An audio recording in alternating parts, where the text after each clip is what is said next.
Asus ရဲ့ gaming laptop တွေထဲမှာ Zephyrus series ကိုပြောလိုက်တာနဲ့လုံးဝ high end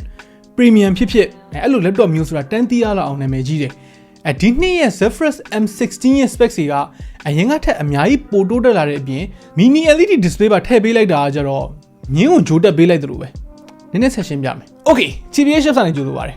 ဒီနှစ် Zephyrus M16 မှာအဓိကတိုးတက်လာတဲ့အချက်က mini LED display 2560x1600 QHD+ resolution နဲ့ဟိုမှာသူက LCD မဟုတ်တော့ဘဲနဲ့ mini LED backlight ဖြစ်သွားတယ်ဆိုတော့ contrast ကအရင် IPS panel တွေထက်စားလို့ရှိရင်ချစ်စင်ကြီးကိုပိုကောင်းသွားလိမ့်မယ်ဒီ mini LED backlight panel ကို Asus က ROG Nebula HDR display လို့နာမည်တက်ထားတယ်သူတို့ရဲ့ standard တစ်ခုပေါ့နော်ပုံမှန် gaming laptop အများစုမှာ brightness က300 nits လောက်ထိပဲရှိတဲ့အချိန်မှာ Asus Nebula HDR display က peak brightness ကို1100 nits အထိရတယ် average brightness က650 nits အထိရတယ်ဆိုတော့ HDR content တွေကြည့်ချင်တာပဲဖြစ်ဖြစ် showcase တွေမိုက်တဲ့ဒီ RPG game မျိုးလေးတွေအဲ့ဒါမျိုးလေးတွေဆော့တာပဲဖြစ်ဖြစ်လုံးဝအနှစ်ပဲသူရဲ့ refresh rate ကမနှစ်က165 Hz ကနေပြီးတော့ဒီနှစ်မှာ240 Hz ဖြစ်သွားတယ်3 millisecond response time လည်းဖြစ်သွားမယ်ဆိုတော့ဒီ fast paced game တွေလည်းကောင်းကောင်းဆော့လို့ရပါတယ်ဗောနော် color coverage အပိုင်းကလည်းသူလှည့်ကြည့်စရာကိုမလိုဘူး Pantone validated ဖြစ်မယ် 100% DCI P3 100% sRGB 90% Adobe RGB ထိ coverage ရှိတယ် Delta E value က 0.89 ဆိုတော့ out of the box မှာတော်တော်လေးကို color မှန်တယ် content creator တွေအတွက်ကတော့တော်တော်လေးသဘောကျလိမ့်မယ်နောက်ထပ်ဒီနှစ်မှာပိုမိုက်လာတဲ့အချက်ပေါ့နော်မနှစ်ကတည်းကပိုမိုက်လာတဲ့အချက်ကသူ့ရဲ့ anime matrix chassis မနှစ်ကဒီကိုဝင်လာတဲ့ M16 မှာ anime matrix display dot screen ပေါ့နော်အဲ့ကောင်မပါလာဘူးဒီနှစ်မှာပါလာတယ်ပိုလဲကောင်းလာတယ် image တွေကအရင်ကထက်ပိုပြီးတော့ sharp ဖြစ်သွားတယ် customize လုပ်လို့ရတာလည်းပိုများလာတယ်ဆိုတော့အဲ့ဒါကတော့အားလေးတော့နည်းနည်းပိုကုန်လိမ့်မယ်ပေါ့နော် chassis မှာလေဝင်လေထွက်ပေါက်တွေကိုနေရာနည်းနည်းလေးပြောင်းပေးထားတယ်ပြီးတော့နည်းနည်းထူးဆန်းတာကသူများတွေက size ပိုသေးအောင်လုပ်နေတဲ့အချိန်မှာဒီ M16 ကမနှစ်ကထက်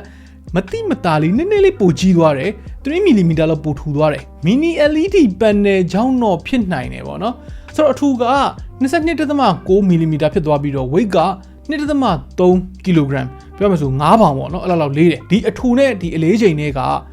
ဒီ16 inch laptop တွေမှာတော့ပုံမှန်ပါပဲတိတ်မကြိုက်တဲ့ချက်ကဒီလောက်ထူနေတဲ့ဟာတော့မှပဲသူက LAN port မပါတော့ဘူး gaming laptop တစ်လုံးမှာ LAN port ကဘယ်လောက်ထိအရေးကြီးလဲဆိုတာ competitive game တွေဆော်ရတဲ့သူတိုင်းသိလိမ့်မယ်ဘယ်လောက်ပဲကောင်းတဲ့ Wi-Fi module ကိုပဲတက်ထား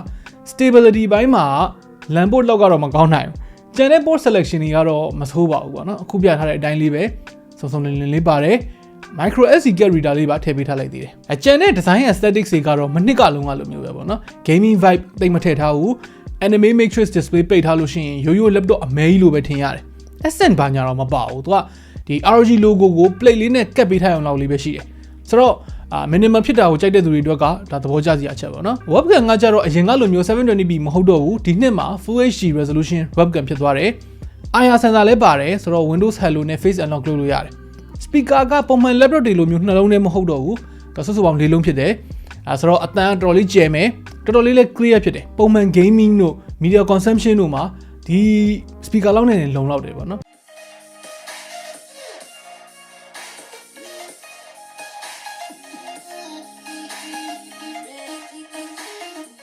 keyboard နဲ့ touchpad အပိုင်းကတော့အများကြီးပြောစရာမရှိဘူးထုံးစံတိုင်းပဲ ROG laptop တွေမှာမြင်နေကြဒီ၄ယောက်ပဲ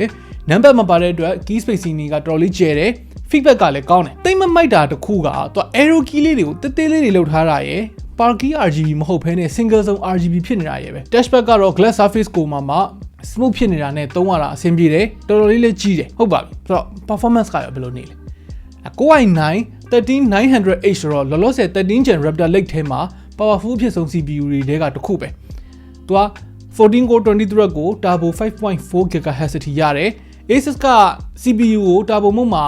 140 watt အထိ TDP ပေးထားတယ် sustain က100 watt ဝန်းကျင်လောက်အထိ run တယ် performance mode မှာဆိုလို့ရှိရင်တော့120 watt လောက်အထိ peak ရမယ် benchmark တွေအရာကလောလောဆယ်အမြန်ဆုံး laptop CPU ဖြစ်နေသေးတဲ့ Core i9 13980HX နဲ့ရှင်လို့ရှိရင်ဒီကောင်က 25% လောက်တော့ပိုနှေးမယ်မနှစ်က M16 နဲ့ရှင်လိုက်လို့ရှိရင်တော့ CPU performance ကတိတိတတ်တာကိုပိုကောင်းတယ် GPU ကကျွန်တော်တို့ရထားတဲ့ review တွေနဲ့က RTX 4070 နဲ့လာတယ် RTX 4080 series 4090 series တွေထွက်ပေမဲ့ဒီကိုဝင်တော့မပြောတတ်ဘူးပေါ့နော် RTX 4070 ကို ROG boost နဲ့ 140W TGP မှာ run ပေးနိုင်တယ်ဆိုတော့ native QHD+ resolution မှာ game တွေတော်တော်များများကို 60fps နဲ့အထက်မှာ AACC ဆောက်လို့ရတယ် GPU နဲ့ gaming benchmark တွေနဲ့ကိုကျွန်တော်တို့အခုဒီမှာပြပေးထားတယ်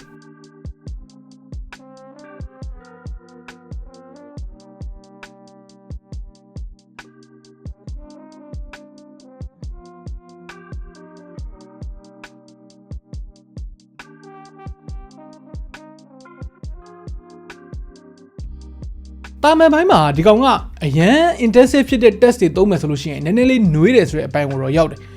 ပူတယ်ဆိုတာမျိုးလို့တော့မပြောလို့ကိုထိရတဲ့နေရာပေါ့နော်ဒီ pump rest တွေဘာတွေမှာမျိုးမှာပူလာတာမျိုးမရှိဘူး fan noise က turbo mode မှာဆိုလို့ရှိရင်တော်တော်လေးဆူတယ်performance mode လောက်ပဲထားမယ်ဆိုလို့ရှိရင်တော့အတန်အရင်မကျဘူးမဆိုးဘူးပေါ့နော် battery life က90 watt hour သုံးထားပေမဲ့အရင်မကောင်းသူက web surfing လုပ်တာမှာ9နာရီဝန်းကျင်လောက်ထိပဲအများဆုံးရမယ် full brightness ဆိုလို့ရှိရင်4နာရီတောင်မပြည့်ဘူးပြဿနာက power consumption သုံးများတဲ့ဒီ mini LED ဖြစ်နေတာကြောင့်ရယ်9i9 3900H ရယ်ပြီးတော့အနောက်က anime matrix ရယ်ဆိုတော့နည်းနည်း power စားတဲ့ကောင်တွေနည်းနည်းများနေတာပေါ့နော်ပြီးတော့မသုံးမဲ့ဒီတိုင်းထားမယ်ဆိုလို့ရှိရင်လည်း idle drain နည်းနည်းရှိတယ်လို့ခံစားမိတယ်ဆိုတော့ battery life ကောင်းတာလို့ရနေဆိုလို့ရှိရင်တော့အရင်ကြီး recommend ပေးလို့မကောင်းဘူးအခုလောလောဆယ်အထိပေါ့နော်နောက်ပိုင်း software update ဘာညာနဲ့ optimize ဖြစ်လာရင်တော့ဒီတဲ့ battery life ပိုကောင်းလာနိုင်သေးတယ်ဒါပေမဲ့လည်းအရှိကတော့အရှိတိုင်းပဲပေါ့အဆုံးသက်အနေနဲ့ပြောရလို့ရှိရင်ဒီနှစ် M16 မှာတိုးတက်လာတာတွေကအများကြီးရှိတယ်ဒါပေမဲ့အရင်ကြီးတော့ optimize ဖြစ်နေသေးတယ်လို့မခံစားရဘူးအထူးသဖြင့် battery life ကိုဒီတက်နည်းနည်းလေးပိုအခန့်နေတယ်လို့မြင်တယ် web surfing မှာ9နာရီ10နာရီလောက်မှမခံလို့ရှိရင်အခုလိုမီးပြတ်နေတဲ့အချိန်မျိုးမှာ laptop ဝယ်ရတာတိတ်တော့မကိုက်ဘူးကျန်တဲ့အပိုင်းတွေမှာသူ့ရဲ့ဒီဈေးပေါ့နော်$2500ဝန်းကျင်မှာတော်တော်လေးတန်ပါတယ်ဆိုတော့ခင်ဗျားတို့ရောဒီ Zephyrus M16 ကိုဘယ်လိုမြင်လဲဘာတွေသဘောကျပြီးတော့ဘာတွေသဘောမကျဘူးလဲအောက်က comment တွေမှာဝင်ရောက်ဆွေးနွေးညှိနှိုင်းလို့ရပါတယ် okay နောက်နေ့မှတွေ့တော့